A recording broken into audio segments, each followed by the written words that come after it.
Dear students, today we are going to discuss about factors determining the working capital requirements. In the last session, we have discussed about the concept of working capital, importance of working capital. Working capital is the amount of funds necessary to cover the cost of operating the enterprise. So let us see what are the factors affecting requirements of working capital. The requirements of working capital are not uniform in all enterprises, and therefore factors responsible for a particular size of working capital in one company are different than in other enterprise. Determinants of working capital. Nature of business or character of business. The working capital requirements of business basically depends upon the nature of business. Take the case of manufacturing concern. It requires huge amount of working capital because they have to convert raw material into finished goods, sell on credit, maintain the inventory of raw material as well as finished goods.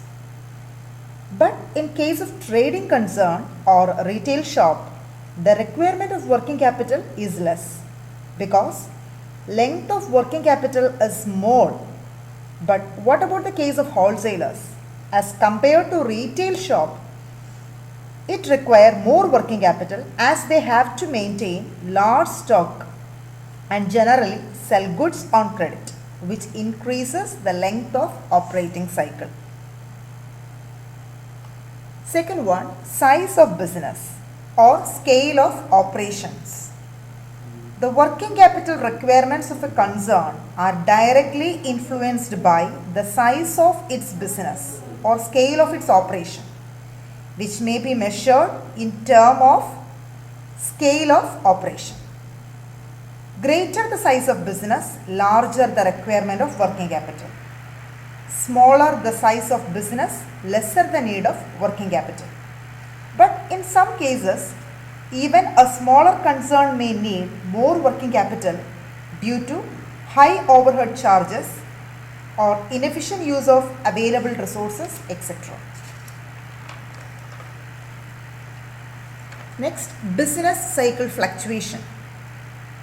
During the boom period, the market is flourishing. So, more demand, more production, more stock and more debtors, which mean more amount of working capital is required. Whereas, during depression period, low demand, less inventories to be maintained, less debtors, so less working capital will be required.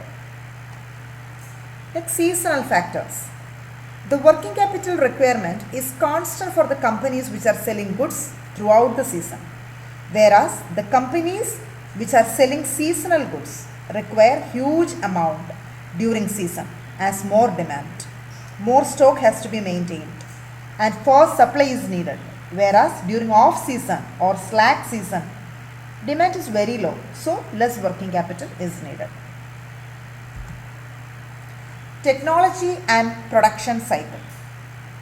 If a company is using labor intensive technique of production, then more working capital is required because company needs to maintain enough cash flow for making payments to laborers. Whereas if company is using machine intensive technique of production, then less working capital is required because investment in machinery is fixed, capital requirement, and there will be less operative expenses. In case of production cycle, if production cycle is long, then more working capital will be required because it will take long time for converting raw materials into finished goods. Whereas when production cycle is small, lesser funds tied up in inventory and raw materials, so less working capital is required. Next, credit policy. Credit policy refers to average period for collection of sale proceeds. It depends on number of factors such as credit worthiness of clients, industry norms, etc. If a company is following liberal credit policy, then it will require more working capital. Whereas, if company is following strict or short-term credit policy, then it can manage with less working capital. Next, operating efficiency. The firm having high degree of operating efficiency requires less amount of working capital as compared to firm with low degree of efficiency, which requires more working capital. Firms with high degree of efficiency have low wastage and can manage with low level of inventory also. So they can manage with less working capital. Next one is working capital cycle.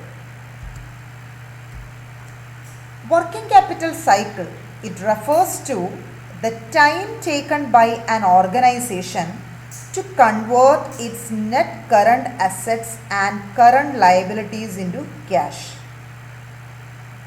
In other words, we can say that the duration of time required to complete the sequence of events, right from purchase of raw material for cash to realization of sales in cash, that is called working capital cycle.